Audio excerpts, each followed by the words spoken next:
How's it going, guys? RealRadman here, back at it again with another video. Memorable moments in NASCAR history. Let's just get right into it. Before I want to get started on the video, I just want to give a quick shout out to my roommate Nick. He just created a new app. It's called Maximum Charge. The link in the description down below. Really fun and addicting game. Go check it out. Download it from the App Store. Hope you guys really enjoy it. So now, without any further ado, let's get into the video. The 1992 season finale at Atlanta.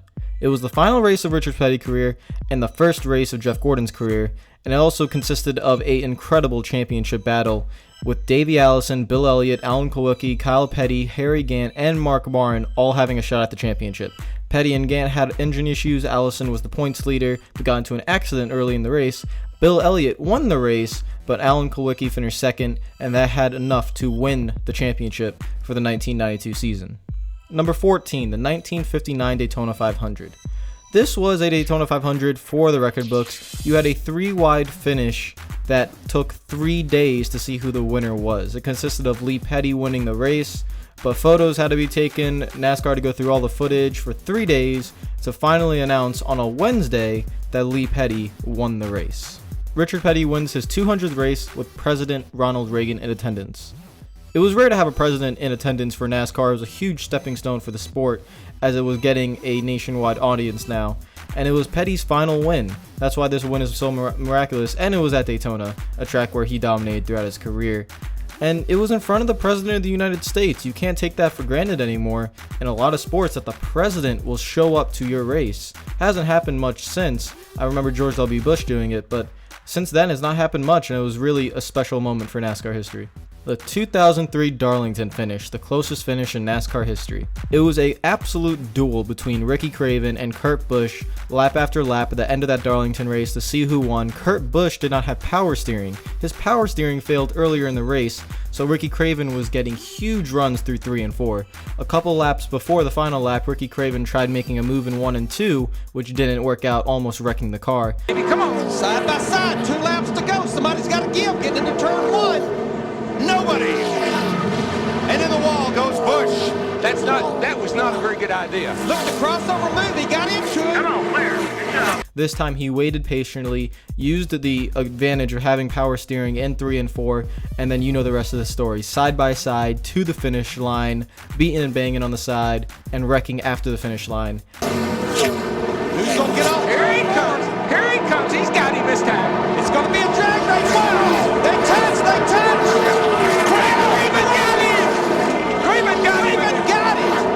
it! 2 1,000ths of a second finish.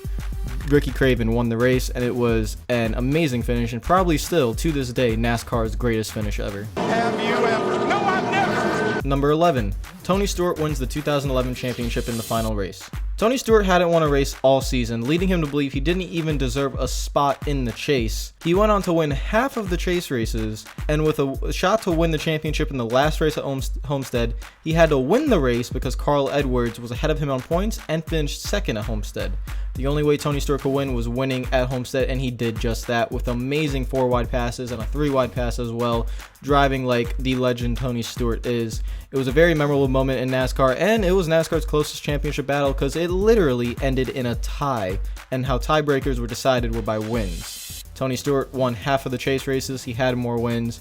Therefore, Tony Stewart was your 2011 champion. Number 10. Dale Earnhardt, the pass in the grass. In 1987, then called the Winston instead of the All-Star race, Earnhardt would execute one of the most memorable passes in NASCAR history.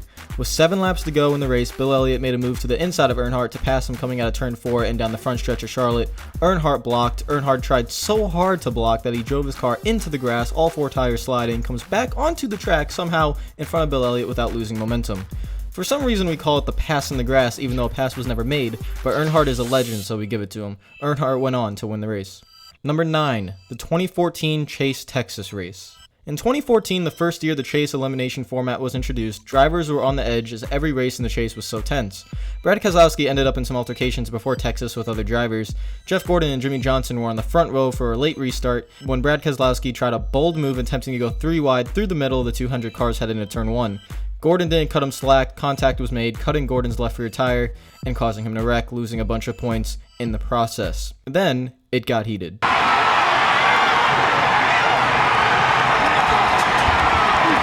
This format of the chase brought emotions out of drivers rarely seen in the modern era, as it was so close and so tense every race. Gordon and Keselowski to this day haven't had a good relationship since that race. Both drivers were eliminated from the chase after Phoenix, Gordon missing out by only 1 point. Number 8, the 2004 Hendrick plane crash on October 24th, 2004. In one incident, Rick Hendrick lost his son, brother, nieces, best friends, and business associates. That hurts more than anyone can imagine. It shook the NASCAR world tremendously, and that was doubt whether Hendrick could carry on after such a loss. On the same day, Jimmie Johnson would go on to win the race, not knowing of the crash until after the race. No celebrations occurred, just pain and mourning. The following year, at the same race 1 year later, Jeff Gordon would go on to win at Martinsville, and the healing process became a little less painful. The NASCAR world still goes on today to remember Ricky and John Hendrick, Kimberly and Jennifer Hendrick, Jeff Turner, Randy Dorton, Joe Jackson, Scott Latham, Richard Tracy, and Elizabeth Morrison. 2009 Talladega, Edwards takes flight. In the first year that the two-car tandem, or as known as the two-car tango, was a real strategy in NASCAR, it created one of the wildest finishes in NASCAR history. Coming out of turn 4 in the final lap, Carl Edwards was leading Brad Keselowski when Brad decided to make a move for the win. Edwards tried to block and Brad would not go below the yellow line, which was illegal. The end result was Edwards' car flying into the catch fence. Edwards would get out of the car, jog the finish line Ricky Bobby style. Brad went on to win the race, and everyone was okay. Number 6, 2001. Harvick wins his first career race at Atlanta. 2001 was NASCAR's most memorable year, for good and bad reasons. 3 weeks after the tragic accident at Daytona, young rookie Kevin Harvick grew up quickly to bring Richard Childress Racing one of the most memorable and significant wins in NASCAR. Fending off the series dominant superstar Jeff Gordon to the checker flag, it was a win that gave hope to Richard Childress Racing, knowing they could move on with a young and talented driver. Number 5, the 1994 Brickyard 400. NASCAR's first race of the famed Indianapolis Motor Speedway was going to be a stepping stone for the sport. The inaugural Brickyard 400 was one to remember, as the hometown kid Jeff Gordon would go on to win the first ever NASCAR race at the Brickyard. The importance of the win for Gordon and the sport itself was significant, as NASCAR continued to grow rapidly in the country's media. Having the story of the hometown boy winning the first race at one of the most famous racetracks in the world helped the sport and the kid grow even more. Number 4, the 2001 Pepsi 400. Here we are back in 2001, the first race back at Daytona since the tragedy in February. Nobody knew how Dale Earnhardt Jr. would feel going back to the place where he lost his father just 5 months earlier, going through the same turn 3 and 4 that his father lost his life, and doing the same exact thing for 200 laps over and over and over again, going through that same exact spot. Jr. would put forth a spectacular performance, driving through the field and going on to win the race. Dale Earnhardt Jr. using lessons learned from his father to go from 6th to 1st and score the victory in the Pepsi 400. That's unbelievable. Yes! That man behind you did it for you. Yes! You guys celebrate. You love you, man. The crowd was in a frenzy, the team was shedding tears of joy, relief, and still grief, and Jr. and his teammate Michael Waltrip, who won the Daytona 500 earlier that year but couldn't enjoy the win, were finally able to celebrate and be happy again. It was the most important step in the healing process for Dale and the sport of NASCAR and its fans. At that moment, watching the beloved son drive like his father, we all knew we would be okay.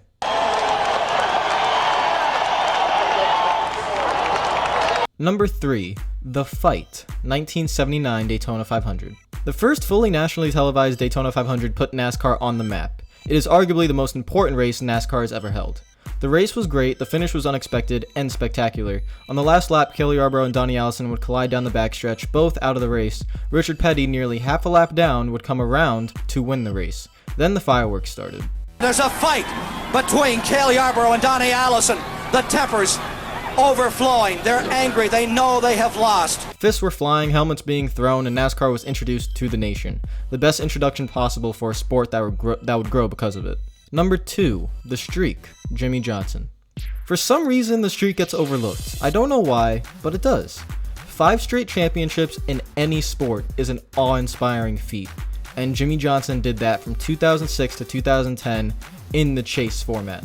The dominance shown by the 48 team led by Chad Knaus was never seen before. Every year during the chase, the team and the driver would rise to the occasion, whether it was Jeff Gordon as a challenger, Carl Edwards as a challenger, Mark Martin, or Denny Hamlin as challengers. Defeating all of them, Jimmie will go down as an all-time great, and those 5 years were incredible to watch. He would go on to win a 6th championship at the 2013 Homestead race, and going to Homestead this coming year, he has a chance for a 7th Sprint Cup championship, looking to tie Dale Earnhardt and Richard Petty. Number 1, you knew this would be number 1. I'm going to cheat here and put 2 events at number 1 for the sole reason of they happened at the same track and they involved the same driver. If you're surprised that these events are the most memorable events in NASCAR history, I don't know what to tell you. 1998 Daytona 500, coming out of turn 4, after 20 years of trying, Dale Earnhardt wins the Daytona 500. 20 years of trying, 20 years of frustration. Dale Earnhardt will come to the caution flag to win the Daytona 500. Finally, the most anticipated moment in racing. If John Elway can win the Super Bowl, Dale Earnhardt said he could win the Daytona 500. It is an event that no NASCAR fan will ever forget. Every single crew member from every team lining up and down pit road, Dale Earnhardt doing the burnout on the Daytona logo, and saying, the Daytona 500, we've won it, we've won it, we've won it. Had to climb from the car and go to the care center. Watch this circle, he's going to spin out. There goes the grass. Yeah, goodbye. A smoke show. Like the fellow who drives his Craftsman truck, Ron Hornaday, likes to do when he celebrates a victory. And now, look at that throng. Can he get to victory lane from here? The Daytona 500 is ours. We've won it, we've won it, we've won it. To this day, it is still the most important Daytona 500 victory because of the meaning and the driver that it happened for. Unfortunately, there's also another number 1 in this number 1 list, and that is the 2001 Daytona 500. Final lap, turns 3 and 4. 3 wide behind them. You got him, Mikey. You got him, man. You got him. Come on, get him in the 4. Get him in the 4. The 3 cars out. Oh! Big trouble. Big wreck behind them. Beat him back. Come on. To the flag. Come on, Mikey. You got it, man. You got it. You got it. You got it. You got it.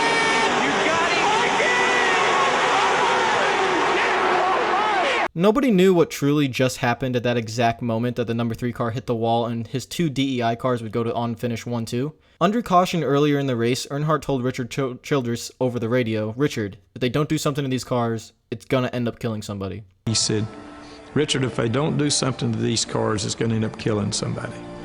That kind of always sticks. That's one of the things I can remember. Being an unselfish father and team owner, Dale Earnhardt was running 3rd behind his son and DEI cars Dale Earnhardt Jr. and Michael Waltrip. Earnhardt was blocking for the front 2 cars, protecting them, until everything went wrong into the entrance of turn 3. Instantly on impact, Earnhardt was dead. Safety improvements since that day have improved the sport in every way imaginable. There hasn't been another on-track death in NASCAR since 2001. It is always and will be the most memorable, saddest, most tragic day in NASCAR history. But it also did so much for the sport safety-wise, and we should be grateful that Dale, even after his death, still has an impact on the sport every single day. Guys, if you liked the video, make sure you hit that like button. If you are new to the channel, make sure you subscribe. Go check out what's on the channel. I will see you guys later. Hope you're having a great day, and peace out.